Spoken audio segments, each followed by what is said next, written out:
Top 9 Most Disgusting Things Lurking in Medieval Royal Beds.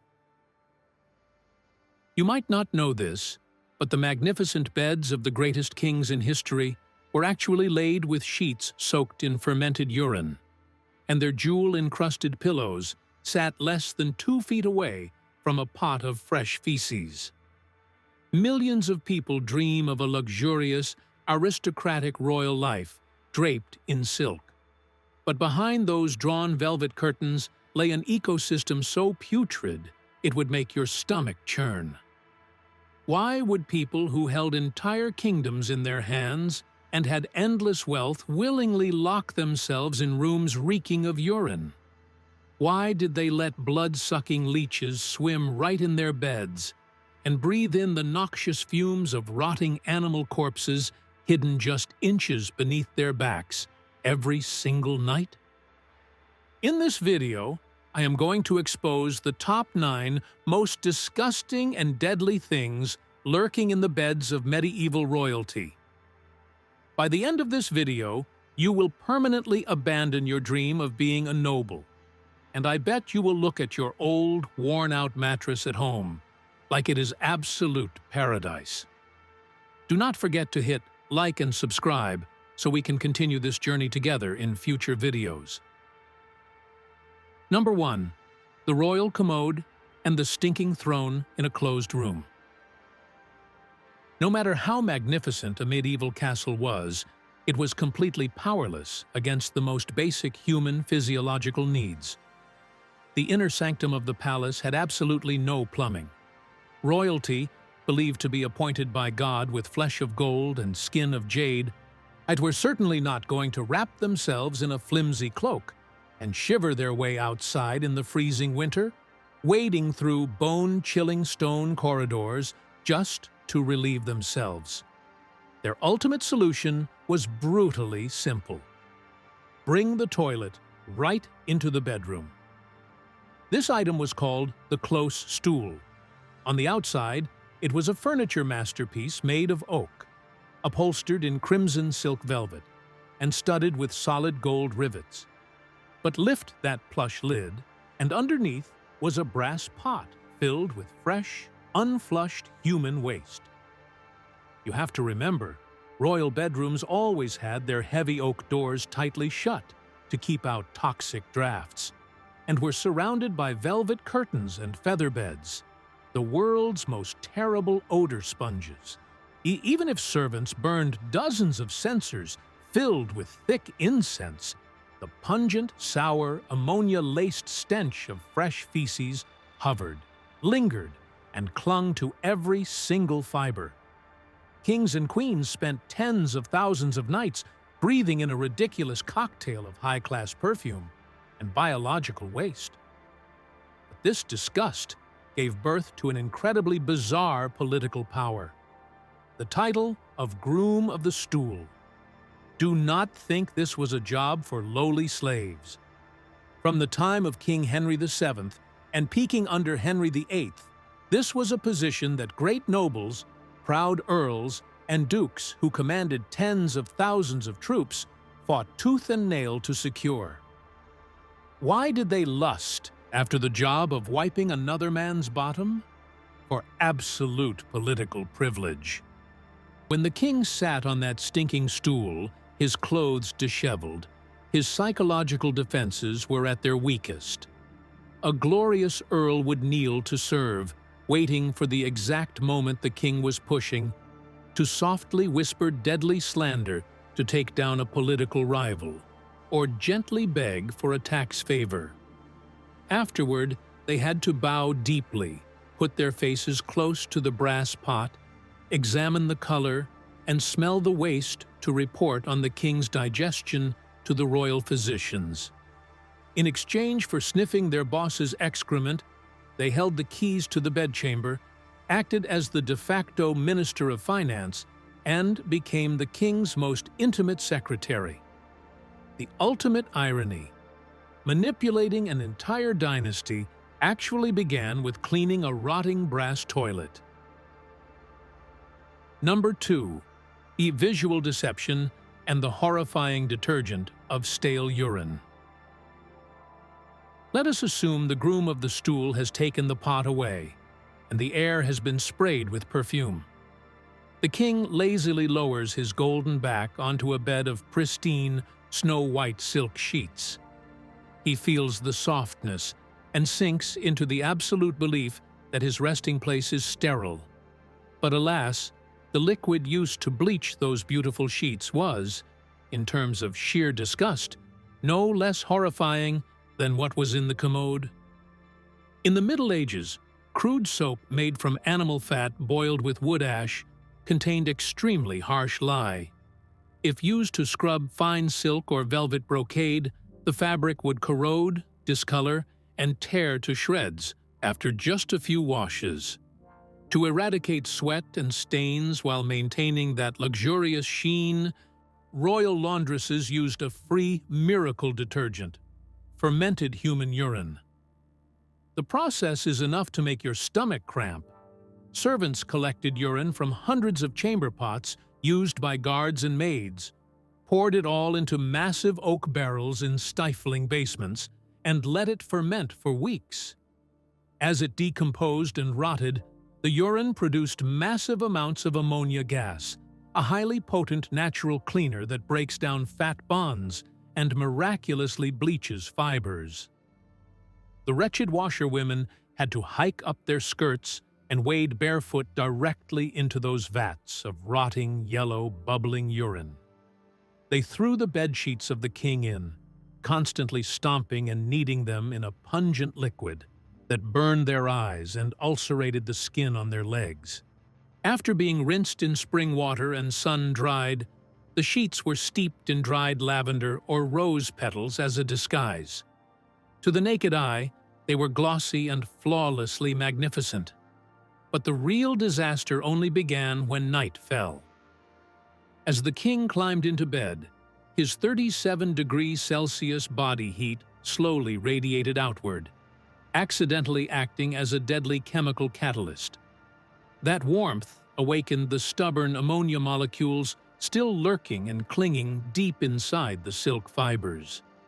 The pungent stench of stale urine evaporated back into the air, intertwining perfectly with the sweat of the king inside the enclosed bed curtains. The most luxurious bedroom on earth instantly transformed into a cruel olfactory trap. A public restroom sprayed with cheap perfume. See, proud monarchs were sleeping on rot, draping themselves in rot, yet ridiculously inhaling it and believing it was the scent of supreme purity. Number 3. Blood-sucking leeches and wriggling physicians in the royal bed. If the first 2 points merely hovered around bodily waste, the third pierces straight into the flesh and drains the lifeblood of the monarch.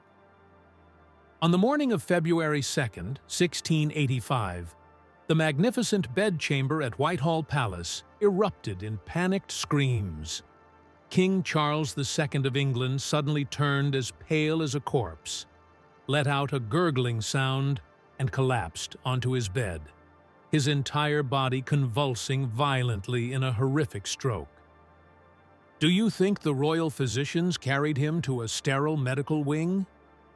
Not at all. The most gruesome and bloody medical procedures were performed right on the spot, on the sweat-drenched bed of the king. Medicine at the time blindly trusted the four humors theory, blaming every illness from fevers to seizures on stagnant bad blood. And the greatest way to expel that wicked blood was to call upon the leech.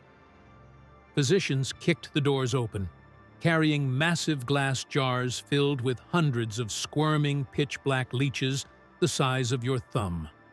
No sterilization, no anesthesia.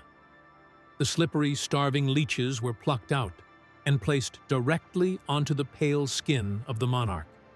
They sank their serrated jaws into the veins on his arms, chest, and neck, and eagerly began to suck. The bodies of the leeches swelled, turning a taut, dark crimson. Fresh blood oozed out, to soaking the gold-embroidered silk bedsheets.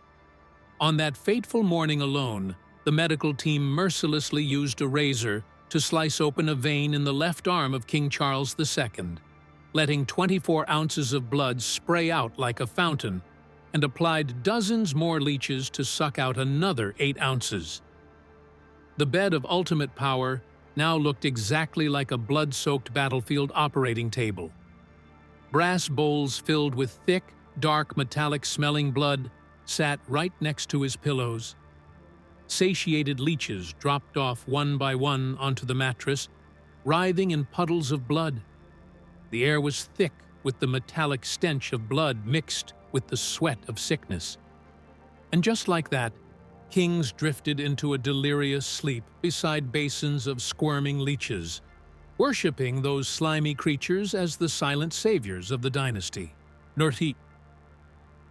Number 4. A miniature graveyard and rotting corpses beneath the cozy mattress.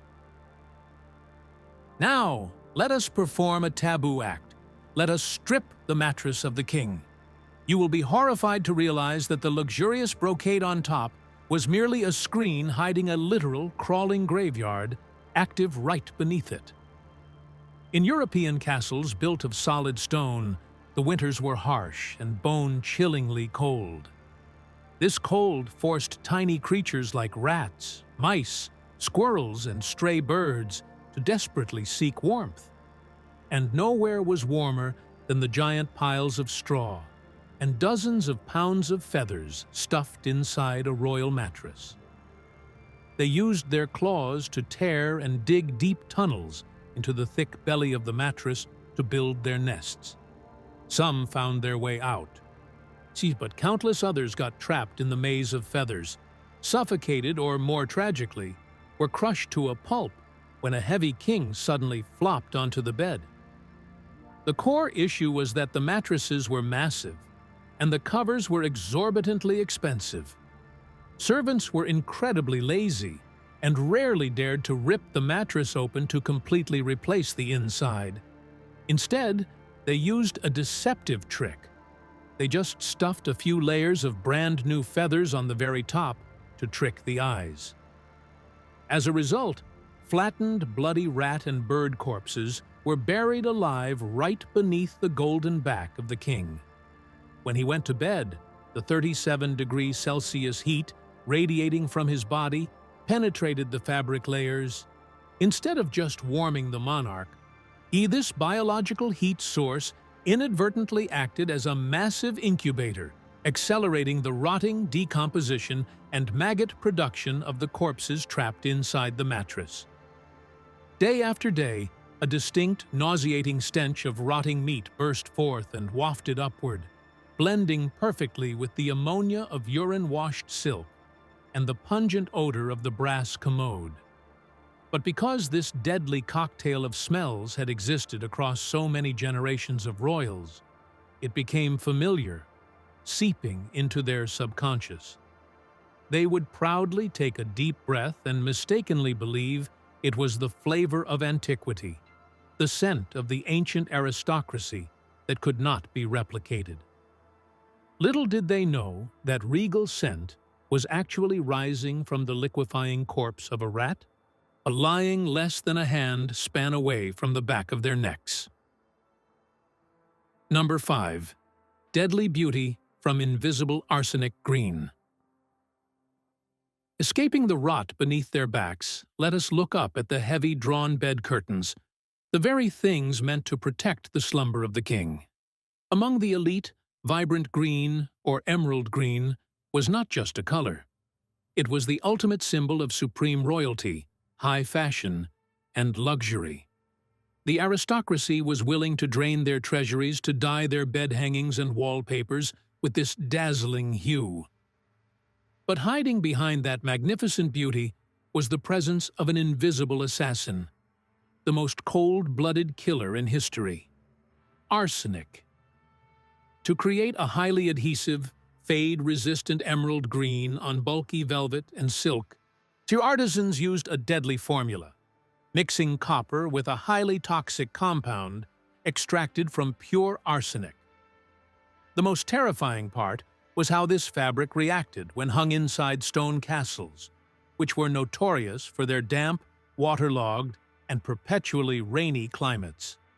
The suffocating moisture in the bedroom, combined with the warm temperatures from continuously roaring fireplaces, triggered a chemical reaction right on the surface of the velvet. Under the influence of heat and humidity, mold ate into the arsenic, causing the compound to sublimate, transforming from a solid powder into a toxic gas that hovered invisibly in the air. Every night, when proud kings and dukes ordered their curtains pulled tightly shut to enjoy their privacy, no, they had no idea they were locking themselves inside a deadly gas chamber. A completely colorless, odorless gas that did not even cause coughing began to subtly invade their respiratory systems for 8 to 10 hours straight. They were slowly, chronically poisoned in the most agonizing way imaginable. Splitting, relentless headaches would strike.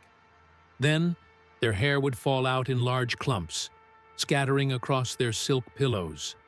Their skin would break out in rashes, ulcerate, and slowly necrotize.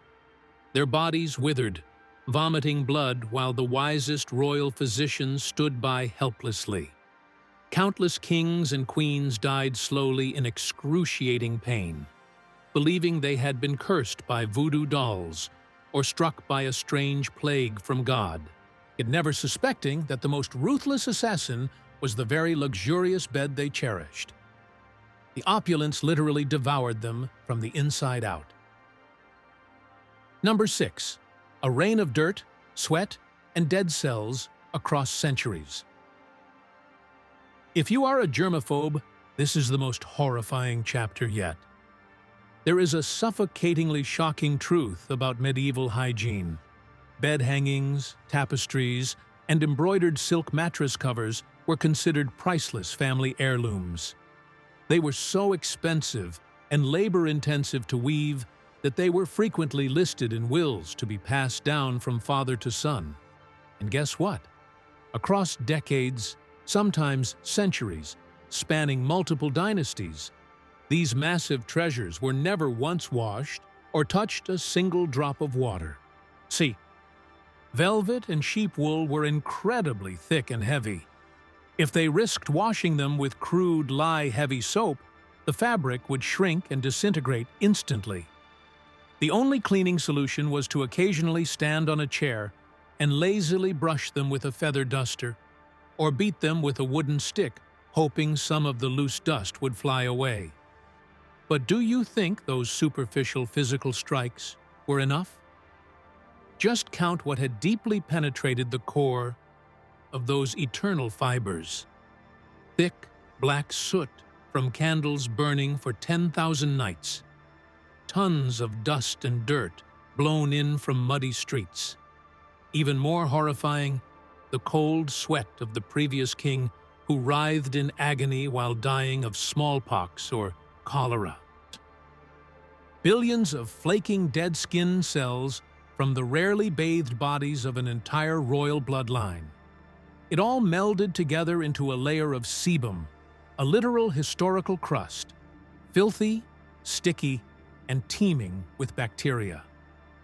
Every night, when the king reached out and yanked that damp, moldy velvet curtain shut, a small vibration traveled through the rope along the curtain rod, and just like that, from the soaring heights of the canopy, a microscopic but dense rain of millions of ancient dust particles carrying pathogens from their great-grandfather's era drifted down, dusting the pillows and floating straight into the airways of the sleeping, open-mouthed king.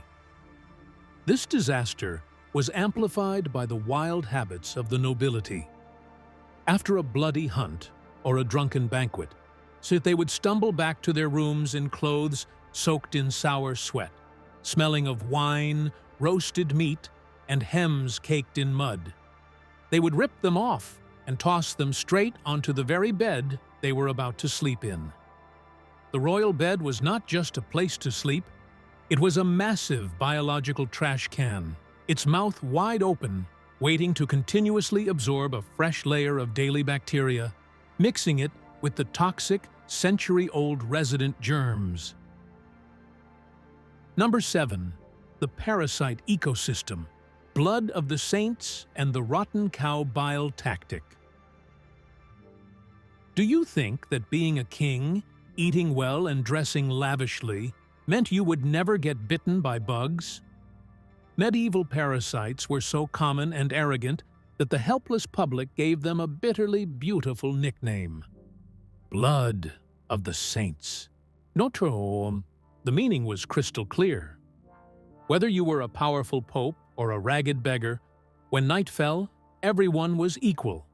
Everyone had to bleed as a sacrifice to the bedbugs. Skin-crawling lice and foul-smelling bedbugs had absolutely no concept of class distinction. They viewed the closed velvet curtains and warm, never-washed feather beds of the king as a 5-star luxury resort. In the damp darkness, enveloped by the radiating warmth and the high concentration of CO2 exhaled from his breath, they hosted blood banquets and multiplied at a dizzying rate, forming writhing hives in every wooden crevice. Look at the tragicomic case of King Louis XI of France, a monarch famous for being heavily obsessed and paranoid about cleanliness, and he hated the bedbugs burrowing into his flesh to his very marrow, scratching himself until he bled every night. But with limited medical reasoning, instead of stripping the old mattress and throwing it into a fire, he signed a decree to exterminate the insects that was the most disastrous and foul-smelling in history. An order to smear rotting cow bile all over his bed. Cow bile is a viscous liquid secreted from the liver of an animal, possessing a dirty yellow-green color and a putrid smell so vile it causes stomach spasms. It is a horrifying blend of the scent of rotting animal corpses and undigested feces from a slaughterhouse. Wretched servants had to plug their noses and carry buckets of this pungent, fresh bile into the enclosed bedroom. They scrubbed furiously, coating every single crack of the oak bed frame right next to where the king laid his head with layers of this slimy substance. The king firmly believed this earth-shattering stench would suffocate the bedbugs and force them to flee in terror. But bedbugs do not have highly developed olfactory senses like humans. They are cold-blooded, blood-seeking machines guided by temperature sensors. The result? The bedbugs indifferently kept crawling up and sucking the blood of the king until he was swollen and covered in sores. The miserable king was not only still scratching like a madman, but he had also condemned himself to being locked inside a bed that smelled exactly like a slaughterhouse garbage pit, in the middle of a scorching summer noon for 8 hours every night. He used ultimate rot to try to cure filth, and received the most humiliating olfactory tragedy of any emperor in return. Number 8. The Invisible Flea Hotel and the Deadly Naivety named Zibelino. While bedbugs stubbornly clung to the bed frame, fleas were cunningly jumping around, appearing and disappearing, driving people insane. Fleas did not just cause extreme itching. Far more terrifyingly, they were the henchmen of the Grim Reaper, the host vectors transmitting the Black Death that wiped out tens of millions of Europeans. But the arrogant elite were completely blind to epidemiology. They just saw fleas as pesky, lowly nuisances and wanted to eradicate them in a very fashionable and ostentatious way. Instead of boiling water for regular herbal baths, ladies, lords, and monarchs rushed to use a bizarre accessory called a Zibelino, a luxury animal corpse flea trap. When a majestic queen lay down, you would always see her carefully placing a bizarre object right near her chest. The stuffed corpse of a ferret, sable, or marten, its thick, silky fur left completely intact. The head of the corpse was decorated in a macabre fashion. muzzles cast in solid gold, studded with glaring red rubies, and eyes made of sparkling diamonds, looking like a priceless piece of jewelry straight from hell. The naive medical theory of the royal family went like this: fleas absolutely love dense fur and animal warmth. Their logic was that by placing this luxurious stuffed corpse on the bed, the fleas would be tricked. They would automatically grow disgusted by the smooth, perfumed skin of the queen, and instead rally together to jump over and build their nests in the fur of the dead ferret. The reality was the exact opposite, resulting in a bedroom catastrophe. Intentionally bringing unsterilized, filthy wild animal pelts onto a soft mattress simply equated to manually building a mobile 5-star hotel for fleas. When night fell, the fleas burrowing in the ferret corpse would suddenly sense the heat and the fresh blood pumping beneath the human neck right next to them. Without hesitation, they would jump over in swarms to start a blood feast. The naive nobility kept clutching their diamond-encrusted animal corpses, imagining they were luring the fleas away.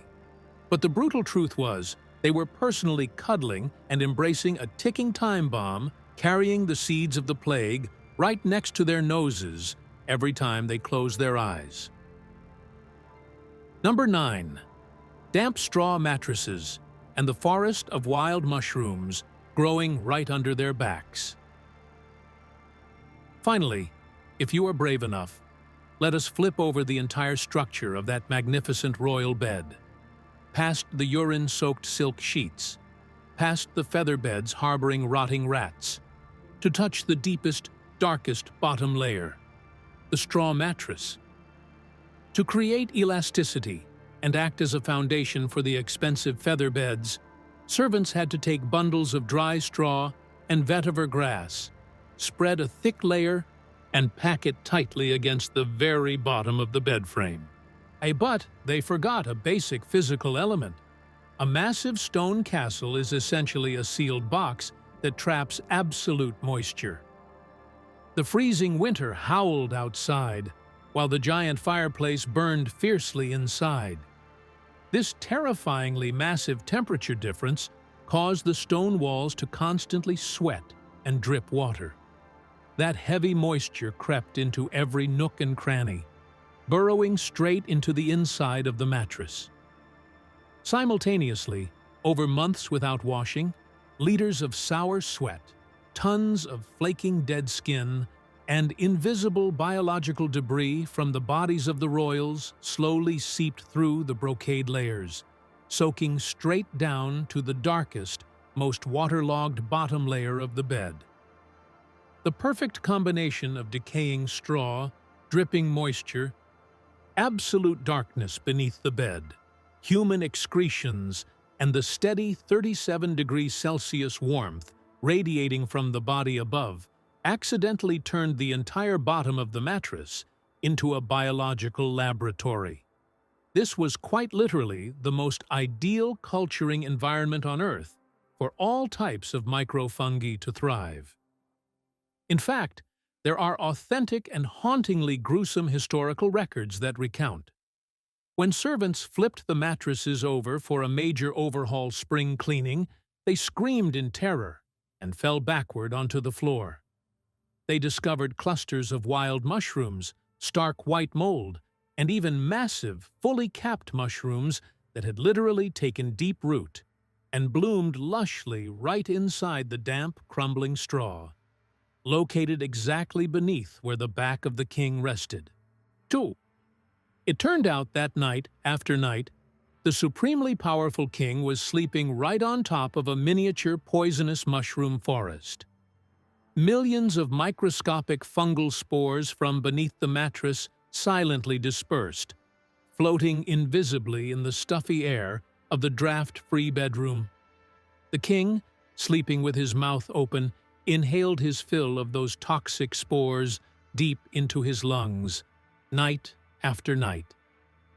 The inevitable consequence was that he would collapse, suffering from severe pneumonia, enduring persistent, hacking coughs that drained his vitality and experiencing mysterious bouts of red-faced shortness of breath that no learned royal physician could catch the pulse of or diagnose. They would grovel on the floor, fearfully blaming it on toxic winds from the underworld possessing him, the curse of a witch, or that his heaven-mandated time was up. And ironically, not a single one of them had the intellect to flip the mattress over and realize. The enemy killing the dynasty was the lush wild mushrooms arrogantly taking root right beneath his royal behind. Money piled as high as the clouds, crowns heavy with sparkling diamonds, or mighty armored cavalries with tens of thousands of spears pointing to the sky. All that greatness had to bow its head helplessly before the destructive power of a single invisible microbe. History has proven a harsh truth. Humans cannot use gold and silver to bribe the Grim Reaper, and they certainly cannot use power to fight off the rot of disease when they arrogantly turn their backs on the most basic laws of natural hygiene. Cover-ups and a lack of scientific understanding turned the rulers of the world, people who once breathed fire, into the most pathetic, writhing, and pitiful victims right in their own luxurious beds. They proudly poisoned themselves with arsenic, drained their own royal blood with slimy leeches, and locked their own lives inside a rotting ecosystem, all because they blindly chased after vain and ridiculous aristocratic standards. The bed of the greatest monarchs in history, a place once praised by poetry as a celestial paradise, a miniature kingdom of pleasure, turns out, when you peel back the deceptive velvet curtains, to be a dark prison cell. It was actually a chemical lab reeking of ammonia, a fertile mold farming estate rooting into flesh, a rotting graveyard for dead animals, a bloody slaughterhouse for parasites, and a cruel, silent gas trap that ended lives. This costly lesson from the past reminds us of a profound truth. The greatest privilege of humanity was never a gold-plated throne or the power to manipulate the lives of others. The greatest privilege, the most luxurious miracle humanity has ever achieved, is knowledge, the progress of modern medicine, and the minimum standards of cleanliness that we take for granted every single day. The next time you feel surrounded by pressure, exhausted, or bitterly complaining about the hardships of your current life, or take a beat and remember this video. Remember this: just the fact that you get to stand under a hot shower every day, use fresh-smelling antibacterial soap, and lie down on a soft mattress completely free of rotting rats or poisonous mushrooms is already a wild fantasy. It is a priceless miracle that medieval kings and queens, even if they took off their crowns and traded their entire thrones and tens of thousands of acres of land, would never have the chance to touch. Perhaps tonight, when darkness covers the room, you reach out to turn off the light and slowly lower your tired back onto a comfortably bouncy modern spring mattress. You pull a soft cotton blanket up to your chin, taking a deep breath of the fragrant, spotlessly clean scent of freshly dried fabric softener. In that exact moment, I bet you will unconsciously smile. A smile of contentment, because you suddenly realize you are living a safer, cleaner, and richer life than dozens of medieval kings and queens combined. After going through that horrifying olfactory torture journey, which of the 9 facts above made you feel the most terrified, haunted, or disgusted? Leave a comment below and let me know which detail gave you the most goosebumps. I will read every single response and drop a heart on your most interesting comments. And finally, if this video has given you a completely new, darker, and more naked historical perspective, Do not hesitate to hit the like button to support the team. Hit subscribe and turn on the notification bell so we can continue our journey together on uncovering the next historical shocks that textbooks never dared to teach you.